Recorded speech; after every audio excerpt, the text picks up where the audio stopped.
As entrepreneurs, one of the greatest challenges that we run into is our time. Meaning, how do we leverage our time to create a large impact inside of our business, but in a way that still allows us to do the things that we want to do, that we desire to do, and that we got into business to do. And so what I want to do is I want to share with you a concept that I created when I was at one of our lowest points. And this concept is called bending the curve.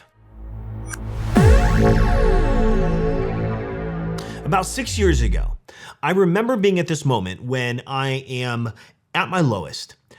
We're broke. We have no money in our accounts in our bank for our business. Between our savings and our checking, we had less than a few dollars.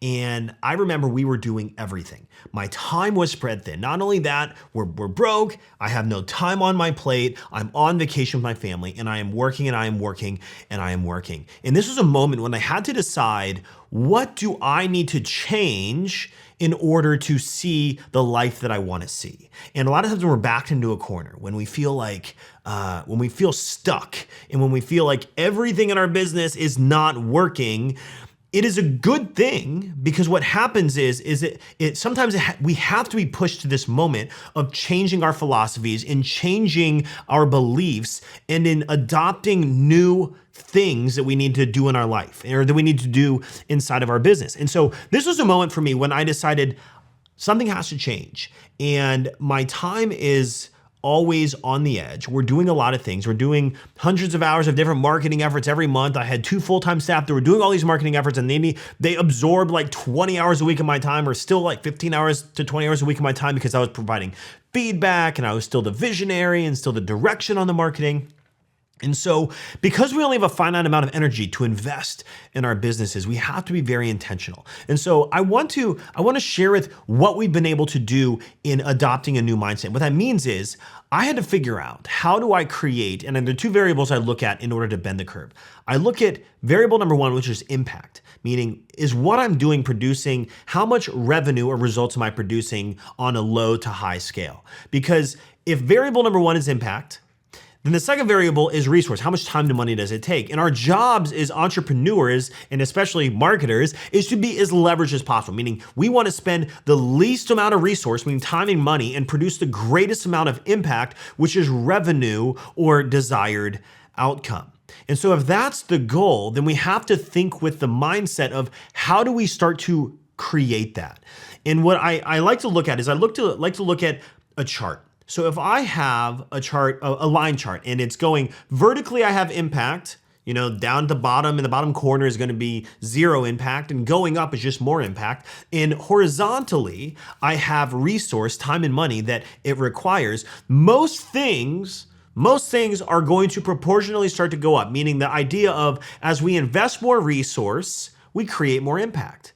But what really happens is we experience the law of diminishing returns, meaning if I'm posting on social media, for example, I can only post so much. And by posting more, I don't get greater impact from it. It starts to taper off. And in fact, sometimes if I post too much on social media, then the impact actually goes down. It has a negative effect by doing that. And so if you can think from the mindset of impact and resource, then I want to introduce you to something that I call bending the curve. And the idea of bending the curve is, if we're looking at this line chart, and just if you're listening to if you're watching this on YouTube, maybe my hands will help understand this. And if you're not, just I'll kind of verbalize this for you. So if we have a line chart, horizontally, we have resource, and going up, we have impact. Then as we experience, instead of investing more resource and hoping for more impact that will experience the law of diminishing returns, what we wanted to do is I had to figure out, how do I bend the curve to where, rather than investing more resource, I say, how do I reverse it to come back up and produce a higher degree of impact, more impact for the same or less resource? And so that's what I want to think from the framework of. And by doing this, I will say this, we were able to move from over 200 hours a month spent on our marketing to spending less than 10 hours a week on our marketing, and produce substantially more results. We were able to produce now 3 times the revenue with half the staff, meaning thinking in terms of lean, thinking in terms of, how can I do this with less? I'll give you another example. of what this might look like in your business. When we were doing, we were managing a Black Friday promotion campaign for one of our clients last year. And we were able to, when we were planning out all of what the entire weeks leading up to Black Friday would look like and all the way through Black Friday, there was a lot going on. We had website changes happening on the website with banners and like banners on the home pages. We had emails going out. We had social media posts going out because they had a social team. We had Facebook ads going out. We had Google ads going out. We had all of SMS going out. We had all these different things that were simultaneously needing to happen. And as we're sitting in this meeting and we're just kind of planning out the strategy of, okay, we're sending out this email, then we're changing the banner on the website every day for this because we're doing 14 days of deals leading up to Black Friday because this is a food product and people want to have the food arrive before they actually have Black Friday so they can enjoy it during Christmas during Thanksgiving meals. And so we had to strategically plan out all of this stuff. And as we're planning it all out, we're starting to build a task list of, okay, we need to build a banner for the homepage that day. We need to have a different graphic for social media. Then the social media team is going to go build the creatives for all of this. Then the email team will build the creatives for this. And then we're going to have ads over here. And everyone's working on their own islands. And I was like, why don't we be the central? We were handling the email and Facebook ads. Why don't we centralize this? We will build all of the creatives and the general messaging that's going out in the email. And we're going to take all of the emails that we build in advance and we're going to put them in a doc that everybody can go look at. And everybody has a link to see visually what's going on. And they have a link to all the graphics that we build for the email and the copy for the email. And we create this one time and then everybody repurposes it for their different platforms. Well, we did this. And by doing this, now the SMS team didn't have to go write brand new messaging and build different creatives. The social media team got to just copy and paste what we were doing. The emails were exactly that. The ads were copy and paste of that. And the website was just a different format of some of that. We had to obviously resize it to be more horizontal than squared up, but we use the same resources. That's the idea of saying, how do we use the same resources or less and bend the curve? How do we bend it back and say, let's spend less resources and see, can we create the same or a greater degree of impact? If you adopt this way of thinking, what's going to happen is you're going to start to get back more time and you're going to have more time to do higher leverage activities. For us, I'll give you another example. When we do our podcast, we have a YouTube thumbnail. That YouTube thumbnail is obviously on YouTube. It goes out in our email. It goes out inside of our Facebook group. And then we have the exact same copy, even this one that you're listening to right now, on YouTube, on all of the audio in our Facebook group, and we start promoting it, and in our emails that we're sending out to promote all of this podcast. You're going to see the same creative and you're going to see the same copy across the board. Why would we go write different copy or build different creatives to post on Facebook or to send to our email list or to post on YouTube? Use the same stuff. Start asking yourself, what do I need to do to get more of my time back? So I call this bending the curve. And I share this because I meet with entrepreneurs all the time that are burning the midnight oil. They're constantly fatigued by the amount of things that they're doing, but they often don't sit down and ask themselves the question, what if I just stop doing something? If I'm posting I had a meeting earlier today with someone who's posting every day on social media and she's drained by it.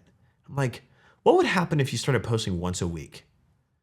Well, probably not. I mean, social media doesn't drive a lot of sales for me, so probably not a lot. I'm like, well, why don't you stop posting 7 times a week and go to once a week? Because if we look at the amount of resource and impact certain things take, it will allow you to make decisions wisely in your business, because your time as the entrepreneur is the most valuable time in the company. And if we can get back your time by not spending on low leverage things or things that are high resource and have a diminishing return, or things that are a high resource and have a low impact on your business, then you're going to be able to grow substantially faster by actually leaning into that. And so I'm going to give you a couple examples of what I want you to consider this for as you're kind of going about your marketing. And this is, I relate this heavily to marketing, but this really applies in so many different areas. Consider this inside your website changes. If every time you send an email, if you're running a promotion for a weekend, Whatever creatives and copy you're doing inside that email, tell the same story on your website. Take that creative. Yes, maybe instead of square, you have to go 16 by 9. Sure. Change the dimensions of it and reuse that.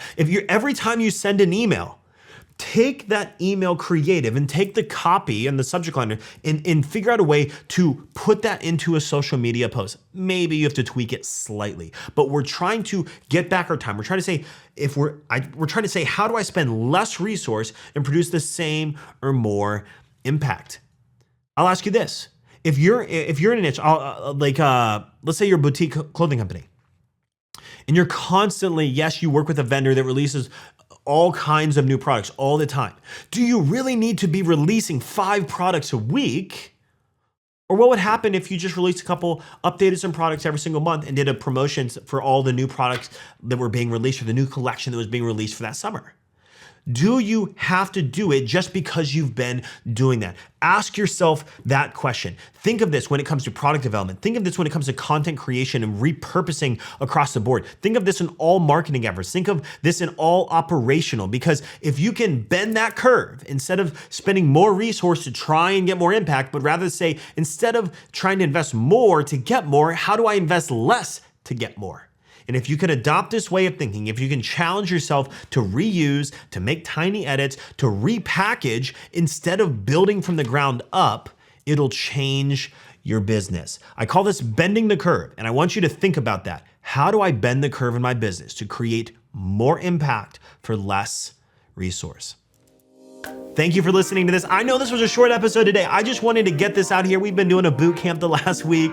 So much stuff going on. If you're part of that, I know we sold out all 350 tickets, which was really amazing. Talking about Facebook ads for e-commerce. But if you enjoyed this podcast, go to alleypodcast.com/group. We have the Ecommerce Alley Facebook group. We're live in it every single Thursday. We're reviewing websites. We're doing over-the-shoulder ad optimizations. We're talking about growing e-commerce businesses. And of course, if you enjoyed this podcast, give it a review and we would appreciate you to the ends of the earth. This was produced by Dylan Counts, our legendary producer, and we'll see you in the next episode.